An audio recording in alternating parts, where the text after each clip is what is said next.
Fire Paramedic Operator 148. What's the address of the emergency? And what's the emergency? My girlfriend is not responding. Are you with her right now? Yes. How old is she?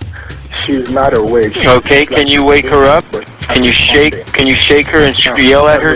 Try to wake her up. I'm shaking. She has a little bit of her eye open. All right, sir. Like I said, we're on the way. I'm going to stay on the line with you. Okay, she's been drinking. It's like a half open. She's on medication for depression. I don't know how much. She sent a letter earlier. Anyway, just ask him to hurry. I'm sorry, sir. You said she's on. Ask him to hurry. She's on medication. She takes medication like she gets anxiety. I don't know if she's taking her medication or what. Or if she was very angry earlier on. She has trouble with the network. She's just a company she's working with, and they did some things today, and no way. We did this before. I hope this is not. Okay.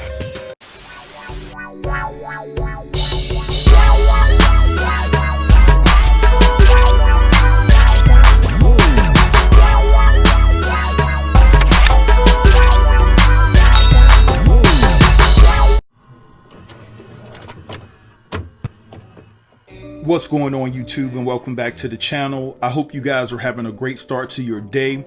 So I don't want to waste any more of your time. Let's go ahead and talk about this drama between Tamar and her boyfriend David. Now, before I started the video off, I played you the 911 recording where David had called in to get help for Tamar because he found Tamar in a very compromising position and he was very concerned for her well-being. And so while he was talking to the 911 operator, it definitely sounded like there was some guilt there. You know, for some reason that they had been arguing about something. And it just seems that David was placing blame on everything else. He was very forthcoming with detailed information that led up to Tamar actually feeling that she didn't want to do this anymore. Now, I've learned through life lessons that when people want to blame everyone else around them for certain situations that affect them in a negative manner, to always zero in on the person that's making those claims. I'm not saying that David is lying about Tamar having a problem with the network and things of that nature, because Tamar was very vocal on her Twitter account about having issues with the network. But all I'm saying is, when someone else is always pointing the finger at everything else around them, they're trying to exclude themselves from any wrongdoing because they know that they were part of the problem. David was part of the problem of why Tamar was about to lose it. Now, shout out to the Jasmine brand because they got an exclusive from someone that's close to the situation to talk about it in further detail. And what that person is telling the Jasmine brand is that David is very controlling and he wanted the show to be all about him and Tamar.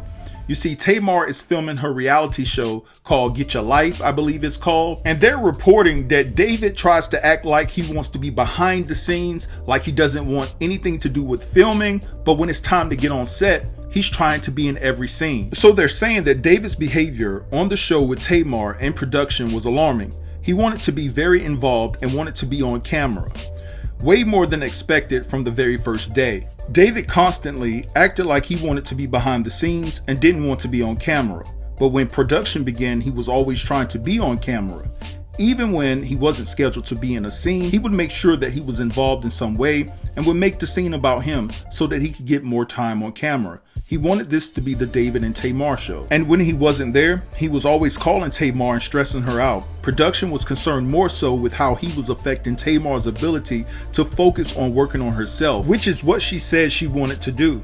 This reality show was different in that the audience saw exactly what was shot. Those scenes where he's inserting himself into the process, yelling at goalie Sammy and telling Tamar what to do and how to handle herself, that's what really happened. And I don't think he expected to come off like that. He doesn't want the world to see that. He was livid when he saw it. This was supposed to be his big moment where he was officially introduced to the world, and that's not the image he wanted to portray.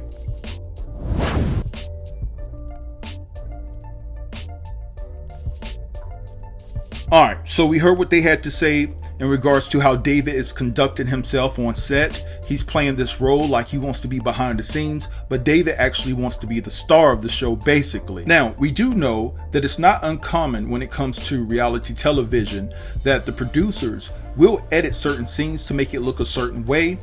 to bring more drama, to push a narrative, and to drive views. But my issue with the situation is this. It seems that David is the one round there acting like a fool, demanding camera time, reclaiming his time. Opportunity to meet reclaiming with you. my time.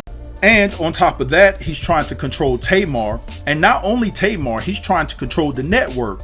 You see, I don't understand, how are you going to try to get them to present you in a different light when you've been the one that's been presenting your own self in a bad light, and now you don't want the producers to put that out because you don't want your introduction to the world to show you as, or to expose you as, this controlling and selfish individual that only cares about himself. This dude is nothing but a scam artist in my opinion. And he has Tamar thinking that he is right about confronting the producers about what information they need to put out there. And then you have Tamar exerting all this energy trying to fight the producers and say, yo, please don't put that out there. I don't want David to feel like people are going to look at him in a negative manner, or he's going to be looked at as the villain because of the way that he acted on set and things of that nature. But Tamar needs to understand that this man doesn't have her best interest at hand.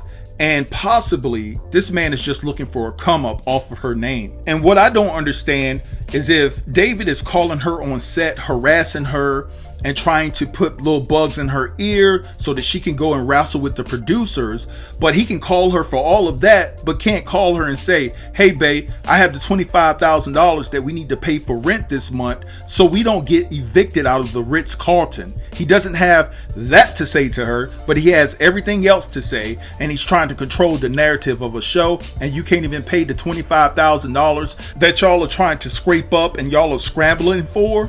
Come on, you better shut up and let Tamar get that bag, because you have some nerve. You know what I'm saying? I'm not trying to shame him financially, but this is what I'm saying. If Tamar is getting that bag, shut up until you can do better. And that's just my honest opinion about the situation. And keeping it all the way 100, I don't understand why you all are trying to live above your means anyway. $25,000 a month for a hotel room when you can go get a house?